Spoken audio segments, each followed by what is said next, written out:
প্রেম মানে তাকে ছুঁতে চাওয়া, তাকে পেতে চাওয়া, কথা বলতে চাওয়া, তাকে চোখের সামনে দেখতে চাওয়া, সাথে ব্যক্তিগত কিছু চাওয়া পাওয়া।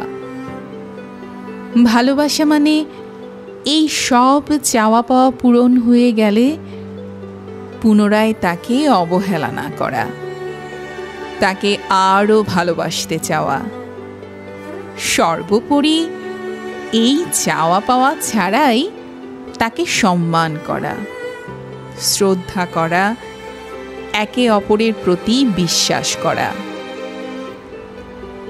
আর মায়া মানে এই ভালোবাসা দিন দিন যতই বাড়তে থাকবে, ভালোবাসাটা তখন ততই মায়াতে রূপান্তরিত হবে।